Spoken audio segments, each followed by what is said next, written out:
Okay, so we're in conversation, and so I'm here with Carrie and Sarah, and by this time, anybody who's watching my channel or anything that I'm doing knows that I'm doing a deeper dive. My goal is to find people who are willing to have real conversations with me, real vulnerable, deeper dives, just to know each other. And to better understand this is that in 2021, I made the second attempt against my life. And in my healing journey, I just started reaching out to people. And again, it was through my LinkedIn. That's the only people I knew really was on LinkedIn. It's so weird because I'm not on any other platform.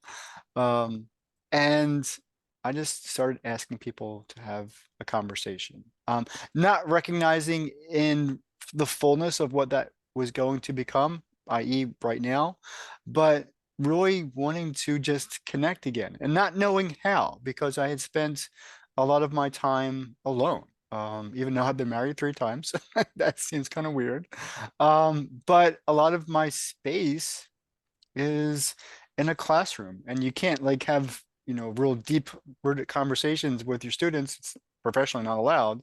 And so I really never had the opportunity, but because COVID and the quarantine shut us all down and we need all to find a new way of connecting, we've done the Zoom thing. But every conversation I had was preparing me for the next conversation. They were sharing their story, which allowed me permission slowly to share my story. And so that's why I'm having all these conversations. And so I appreciate the two of you jumping on this conversation. But before we get started, Carrie, you shared with me in our last conversation how powerful words are, especially when we prepare ourselves to go into a situation, whether it's a conversation, date, or whatever that is. And I would love for us to kind of, well, you teach me how to do it because I've not done it before. I think it's so cool though. And I just posted about it this morning, and Eileen Build kind of Yeah. tagged on that. And Yeah. so hopefully the two of you will connect. And if you haven't, I can connect the two of you. So Yeah, I did. I how just do we saw use that. So words? yeah, yeah. So here's what I would guide you through, which is um can be a practice that you do as you're moving through your morning. I kind of like retreat into my head and I start to think about, I call it envisioning. So visioning or envisioning the situation, the circumstance that I'm going to be in, right? So when I start to put myself into that place, I start to think about, okay, what do I want to experience? Like, what is my goal in this conversation, in this event, all of those things.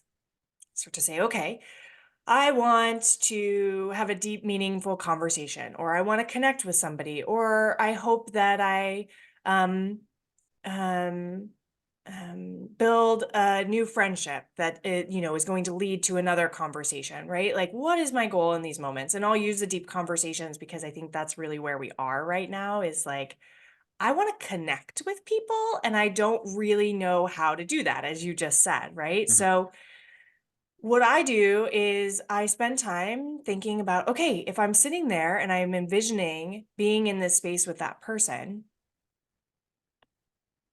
how do I feel my best? How do I want to show up?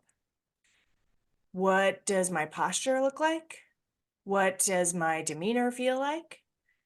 And in order to have that posture or demeanor or vibe or frequency or essence about me, what do I need to feel on the inside?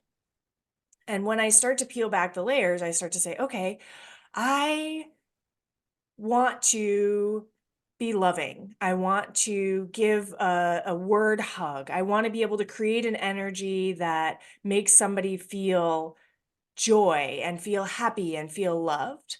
And so, okay, if that's what I want to present, then what do I need to feel to be able to create that? I can do that. I am this. I am that.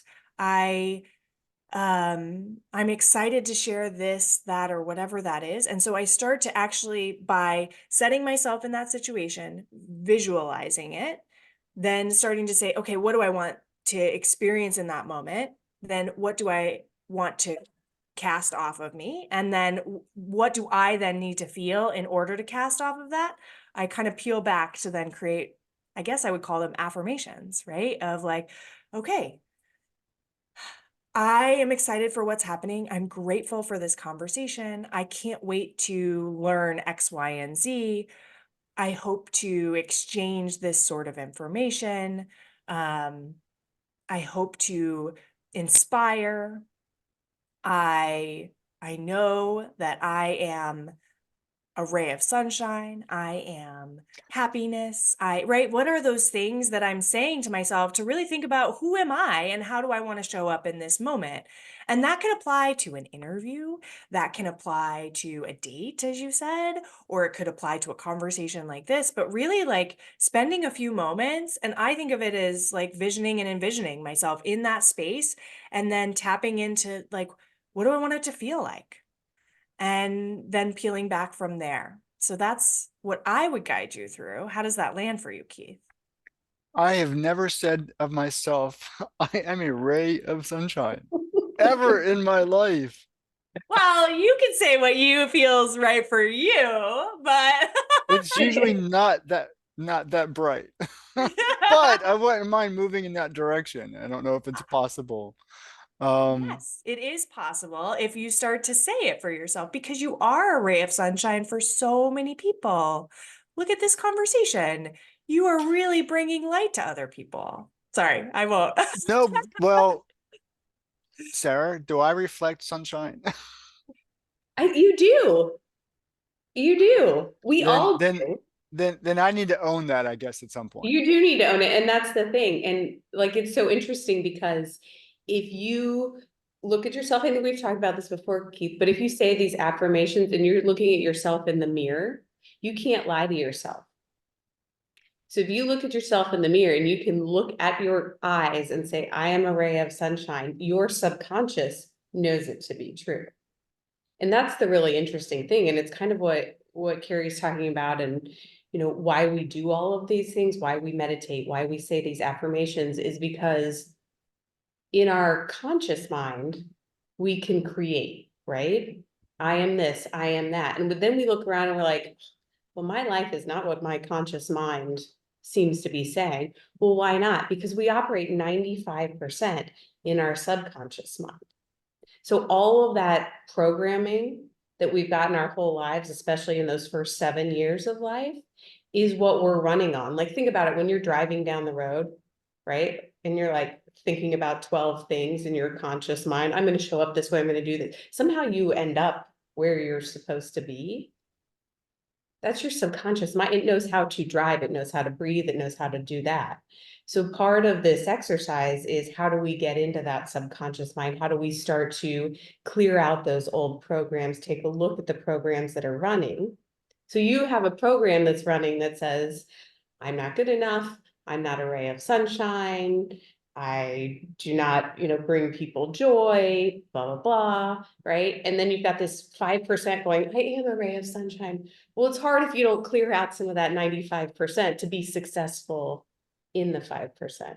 Does that make sense? Does it sound weird for me to say I am a ray of sunshine? No, it feels so good. Honestly, you say it and I'm like, yes, Well, it's yes. I tell you what, it's not at a place where it's comfortable to say that. Um, but I guess I just like everything else, these past 2 years have been definitely a journey, and a transformative journey in that. That because if you were to go back, and I'll just compare it to the conversations that I had, 2 years ago, they were butchered and choppy as all heck, and so there's no fluency, there's no comfortable level, and I'm speaking to people who I literally know. Now I'm gonna say, so everybody out there in social media world is going to hear me say, I am a ray of, I am a ray of sunshine, and I have to own it. Can you feel how much more you owned it just in saying it 3 times? Not yet. I I think can I, feel it. I I can feel think I it. need. Here's the interesting thing, I think, too. Part of like everybody wants to feel that and everybody wants to be that. And the hesitation is, well, what will other people think? Right? Like, At this oh, point, it's what say that. I Will think. they like laugh at me? Will I'm they? laughing at me. And that's okay. We have to laugh at ourselves, right? But if you say, I'm a ray of sunshine, yeah, like some of the world might be like, that's kind of strange, Keith. And at the same time, you're like standing in your power and you're feeling good and you're feeling more confident and you're talking differently and you're showing up differently. And so we have to start to separate too the old paradigms, the old way of looking at things into the new answers to remember that everybody wants to feel like a ray of sunshine. Yeah. Yeah. I would like to be able to go on stage as a speaker, and it legitimately is an event, and say those words out loud. That'd be like my I don't know what I've got to do for 2024. Yeah. Be on stage and tell the audience I am a ray of sunshine. And by the end of that talk, have everybody in the audience say it too, because I don't think too many people tell themselves. Probably only two people out of the three people here, probably the two of you, that tell each other each day that I am a ray of sunshine. People don't tell themselves they love themselves. Like they can't look in the mirror and say, I am lovable. I love myself. Hmm. And I think the ray of sunshine, I'm not sure if it comes before or after, but it's a step in the process for sure. Yeah. So can I ask the two of you, do you tell yourselves, I love myself and I am lovable? And how did that, because I don't. I legitimately don't. And maybe I need to do that. Maybe that will subconsciously, then consciously Mhm. change my life. And I could I could definitely use a change in life. I'll be quite honest with you. And I think I would be a better father, a better dad to my 13-year-old. If she saw that, I don't even know what to call it. I guess positivity, confidence, Yeah. Yeah. from her father. Self-confidence, Yeah. self-love. Yeah.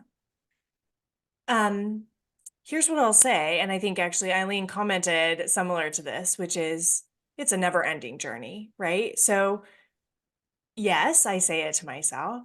Some days I believe it, some days I don't believe it, right? And I keep practicing it. And the more that I continue to practice these things and bring them into how I speak to myself, the faster I move through the negative talk, I would say. The negative talk never goes away. Like if anybody's going to tell you that the negative talk like is ever going to go away, that's just it's not true. Like you're not going to be able to get to that place. And what you can do is start to practice saying, thank you for saying that. um, I'm safe, I'm good, right? And knowing what it's connected to for you. And by practicing who you really want to be or who you really are, even though you're telling yourself that's who you want to be, it is who you are. Um, it becomes a little bit faster, a little bit easier. And so when you think about coming into a conversation like this, you may not use the word a ray of sunshine, but my guess is you don't come into this conversation saying, I'm not worthy of this conversation. Why are they doing this with me? How could this be like doubting yourself? No, Because I if you won't say did that out that, loud. right. I mean, still, there are, how did I even get here? How did that happen? Yeah. I think to some degree, Sarah, that whole subconsciousness that's saying, push it, it's pushing me forward. Yeah. It's projecting me into, Keith, you can do this. You did it last time. You could do Yeah. it today. You could do it tomorrow. You could have that next conversation. You can be vulnerable. You can cry on your own show. I've only done that once so far. Um, and two other people have cried on my show. So we're getting there. I don't know if that's a value or not, but Yes. it's quite interesting that unintentionally, intentionally, unintentionally, if that makes sense, that I'm not trying to push it in that direction, but there seems to be a need Mhm. to go in that direction. Um, What I love about what you're saying is you're actually allowing your subconscious to guide you, even though the conscious mind is saying, I really don't understand how this is all coming into play. But you're actually like, you're so powerful. And that's why I said last time, you're so brave because you're letting go and allowing it to just unfold the way it should. And you're not trying to write the script or say what it should be or why me and hold yourself back. A lot of people can dim their light intentionally rather than allowing it to say, maybe it's not the brightest, but for some reason this is happening and I'm going to go with it. And that's really, really brave because a lot of people will use all the negative self-talk to actually hold them back from ever even doing it. And so that's part of what I feel from you too. Mhm. Yeah, you're not letting the self-sabotage happen when it starts to get uncomfortable, right? Because our body does want to stay in this is what we know. And Mhm. so, when people get too successful with positions, money, all of those things, sometimes they self-sabotage to bring themselves to a position that they otherwise won't. You're like climbing, you're walking the journey, Yeah. and more moving ways than forward. And one. it may be 2 steps forward, 1 step back some days, right? Like we all have those, and there's usually a reason for that back. Hmm. We just don't see it right away. Yeah. Well, Yeah. then let's put it into practice. Let's use some words to kind of set us up for the conversation that we're about to take place. Because we're about to take place, we're going to talk about how the two of you got into meditation or what that value is to your lives. How can we use words, especially me? How can you teach me to use words to step into this conversation, be present, and to learn from the two of you? I'm going to say really quickly while Carrie's thinking that being present is so important. And that's part of what the meditation brings. But as we talk about these words, Joe Dispenza does a lot of this in his work. You have to see yourself as that in this current story. It's not like in the end of 2024, I'll be successful. It is, I am successful now. I am abundant. I am lovable. I am energy. I am happiness, right? Like all of those types of things. It can't be like, I will be, these are coming to me. And I think sometimes that's the hardest part.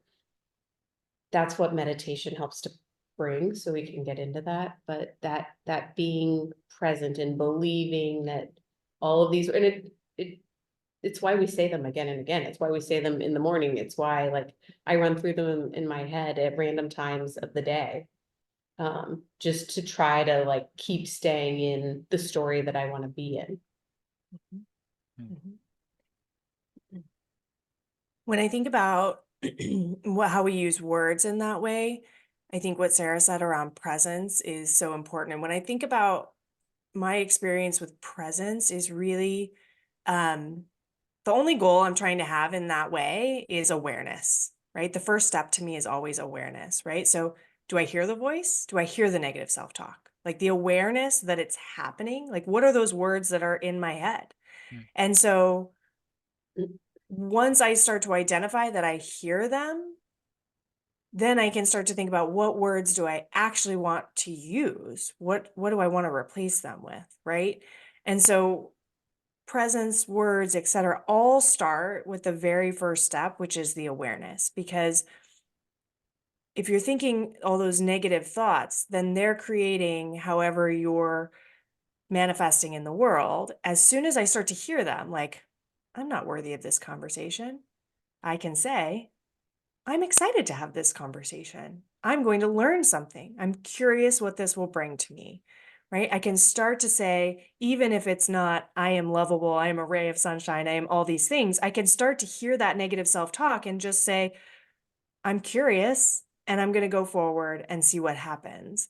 And so I don't think you can actually use the words authentically, as Sarah said, to really say I am until you start to have the awareness of the words that are already in your head.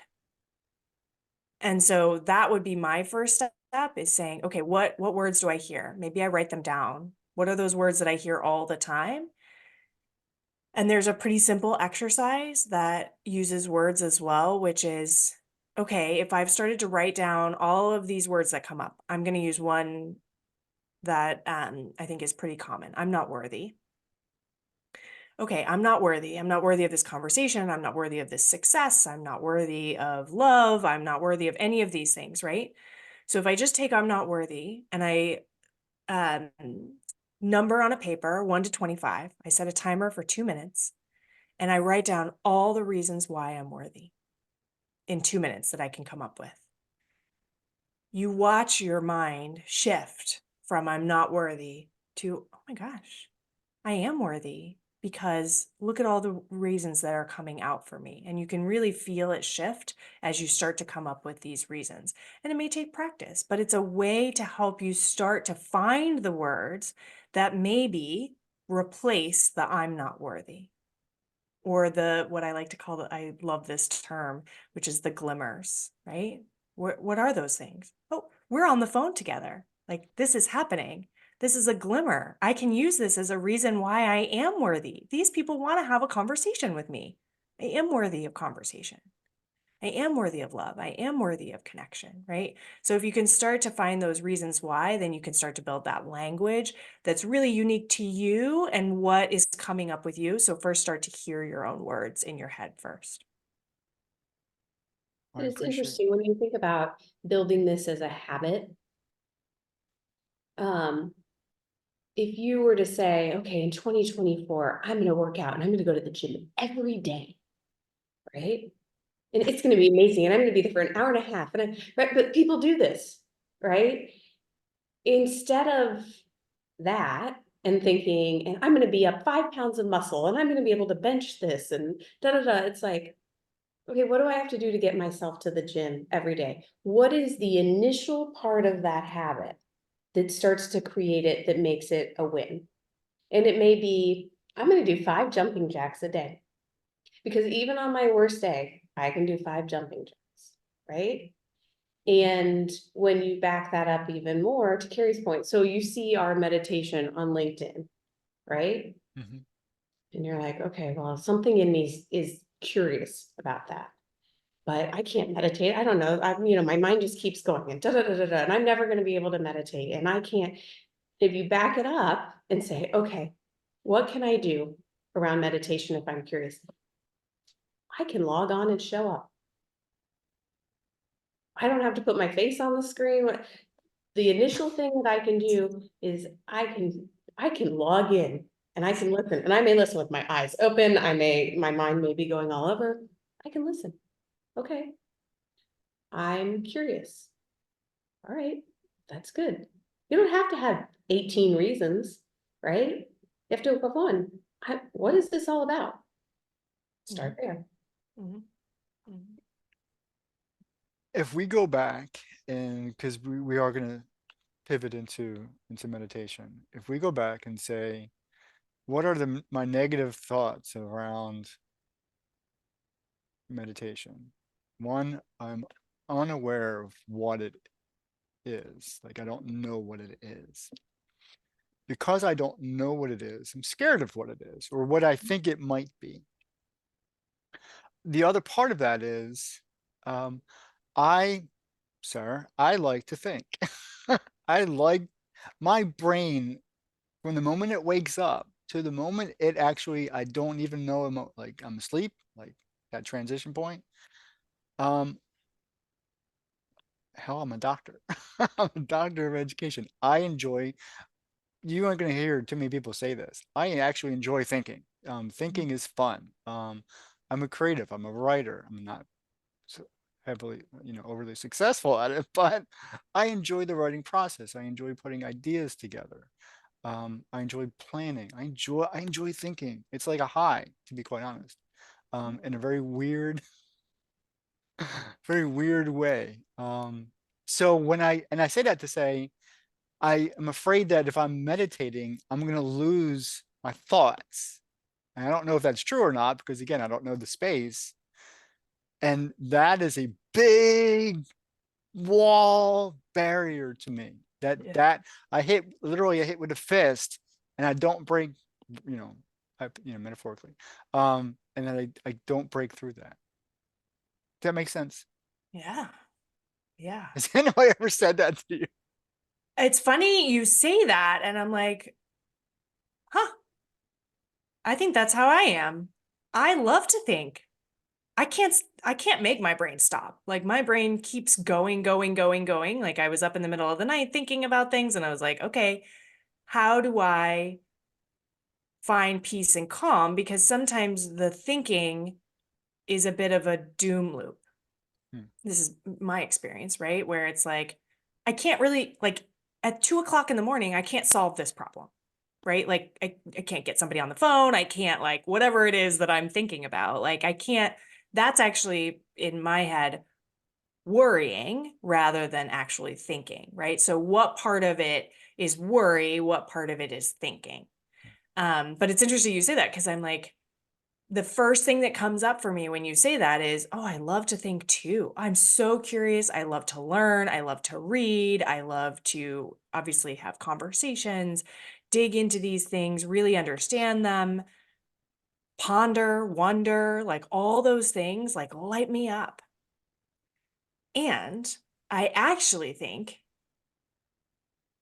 meditation has helped me do more of that because it's helped me tune into what is worry and what is joyful creation.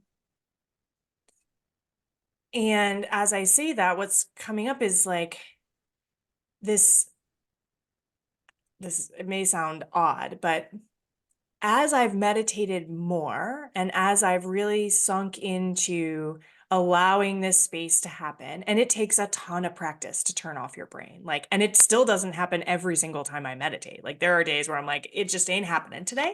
And this is what it is. And I'm going to keep going, right? Um,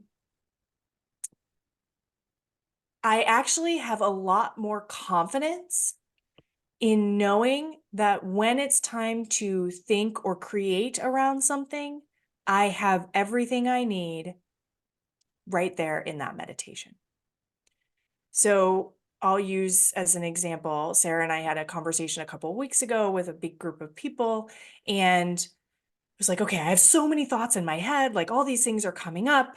I was like, I just need to sit down, meditate for 5 or 10 minutes, and it's going to clarify for me how I want to show up, what I want to think about, and how I want to present, how I want to come into this, right? And so rather than thinking about meditation as a way to turn off my brain, I think about it as a way to clear out the clutter and really find clarity in my priorities, what's aligned to me, what feels good, so that I can spend more time in the wonder state that really lights me up. Like, oh, I'm so excited about this. This is like, ooh, we could do this, we could do that. And it's like creativeness comes.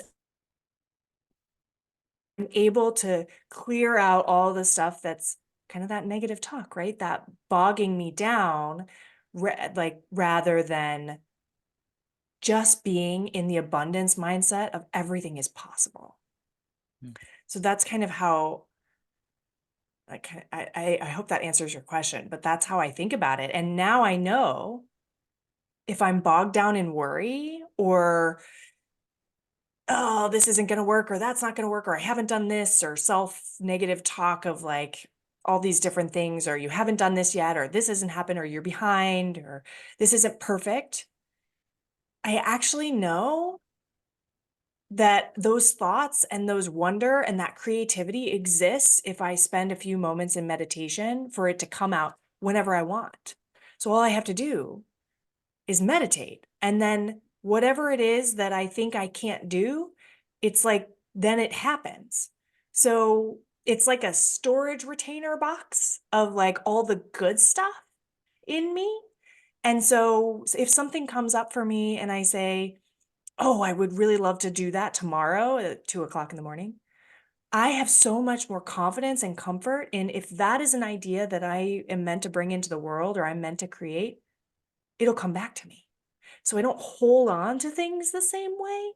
And I allow myself to live in that comfort of it's there when I'm ready for it. And I take a little bit more control over it. Then let's do it.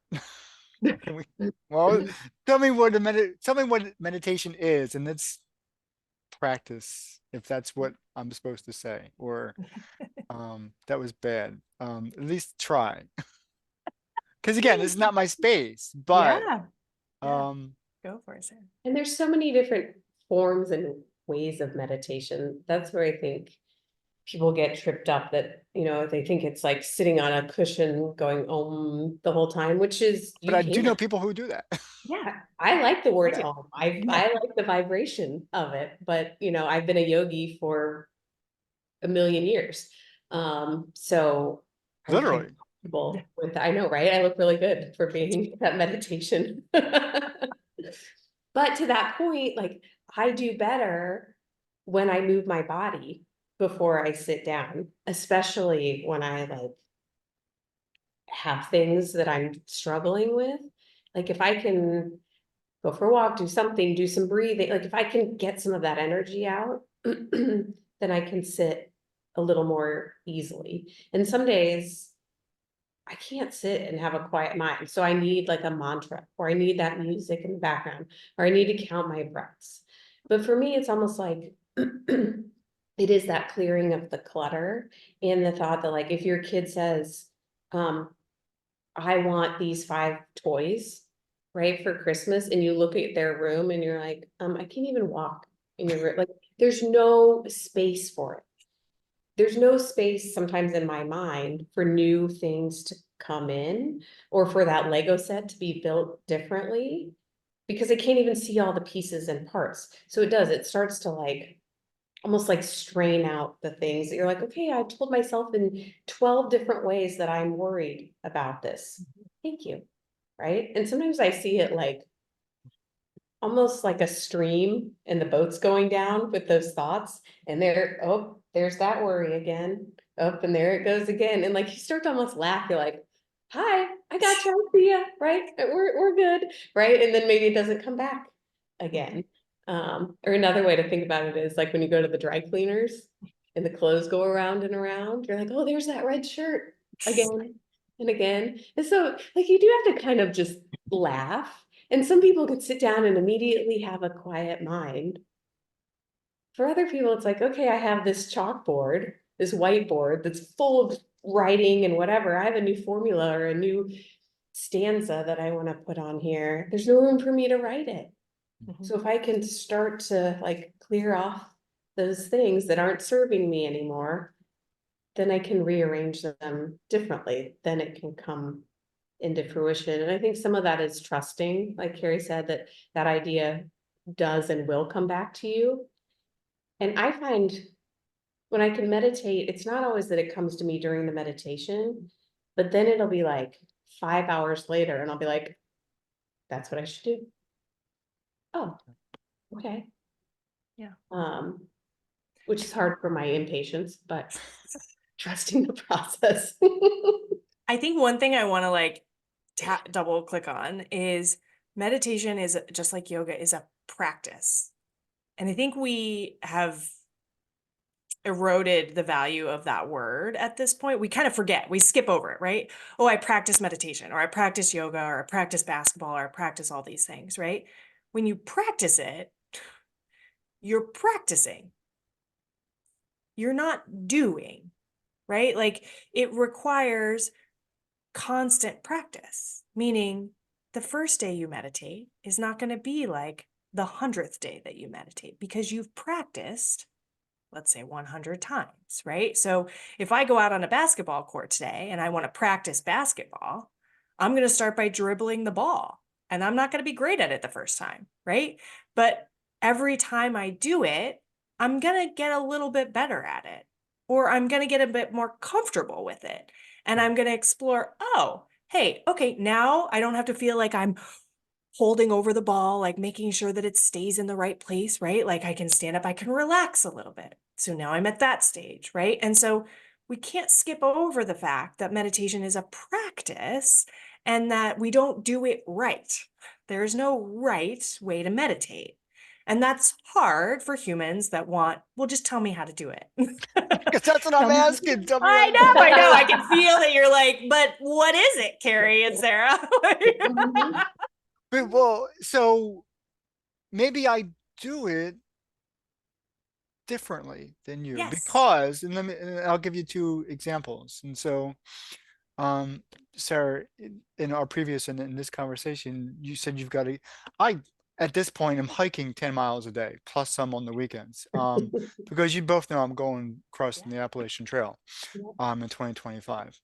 Anyway, even if I wasn't going across the Appalachian Trail in 2025, I am addicted to movement. I'm addicted to exercise. I've been so since I was 14. As soon as, my first jog, because I'm an asthmatic, and so my first jog was 3 seconds. And, that's another story altogether. But I was addicted to moving at that point. I was addicted to getting my body up and moving. And so there was something about that experience, and it's something through practice. I'm still an asthmatic. I got my emergency air somewhere. But it is something that and so I'll just use the hike as the example. Quite literally, my mornings are from 3:30, and this morning was from 3:30 a.m. I'm on the road trail to 7 a.m. So a 10 mile, and the only thing around me is the air, cold air and trees. Um, I am in my space. Yes. Yes. That is my space. I literally tell everybody else to go off. There ain't nobody else in that space because it's early in the morning. I get to think. I get to think. I get to think real clearly. And I just am present. Sometimes I'm so present in the moment that I'm not even aware of where I am, if that makes sense. Um, Mhm. because it's just, and not just because it's dark, it's because it's like my brain just says, you're here, and the body is just doing its thing with 30 pounds on its back. So it's crazy. Yep, you go into that like trance-like state, Yeah, yeah. which is just a different, And it's a moving meditation. okay. So And I've heard some Congratulations, you people, already meditate. and so I've heard some, long distance runners call it the zone or something like that. And I don't know if that's the same thing. Mhm. But I do know for me, it's exactly what the two of you ladies are saying. It's in that space. Mhm. Uh, Now the odd part, and one of the two of you mentioned counting. I think Sarah, it was you're counting your breaths earlier. I count, and so now this is I always considered it as my OCD, obsessive compulsive disorder. Not that I'm diagnosed with anything. I'm just saying that, and I'm trying to give an example. Anyway, because it's dark, I do carry a flashlight. It's a handheld flashlight. Um, to move it back and forth equally among right and left hands, I'm counting every 100. So 100 counts, literally 100 footsteps on my left foot. To tell me how anal that is. 100, it goes from my right hand to my left hand. 100, steps, it's going back. And so literally for 4 hours, this flashlight is going back and forth. You know how strong my forearms are? Oh, I Because I'm bet. holding this flashlight. And it's not that it's heavy, it's just that I'm gripping it for Yeah. 4 hours. Yeah. Yeah. Um, so that's crazy. But practice, considering my first conversation and this conversation, no comparison. Yeah. that's meditation. I think that this is the challenging and beautiful part about meditation is that is meditation, because that counting, that can be counting your breath, that can be counting your steps.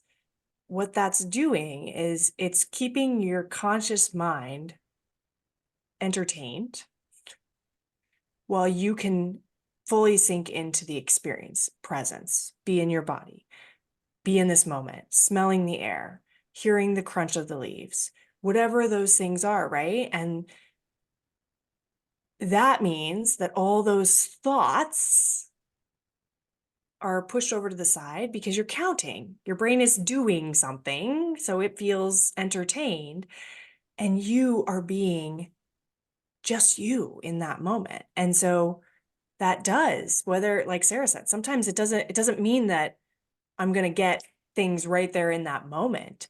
It's allowing that space to clear things out so that new things can come in.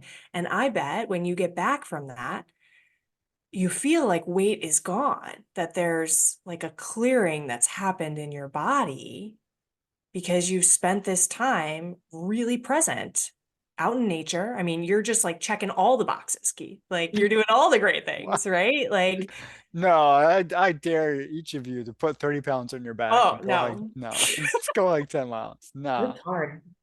I No, know. but I think that that's like a lot of people talk about this, that I can't just sit down and meditate. Like that's really hard for me. And it is hard in a different way, right? There's also hard of I can't go out and, first of all these are limiting beliefs. We can do whatever we want to do, but it might be hard to start because it's not something I've ever done before. You said your first run was 3 seconds. Yes, you had to start somewhere, right? Mm. And now you're hiking 10 miles a day. Like that's practice. And I'm sure that you 40 years of now have started. practice. What's that? 40 years of practice. Yes.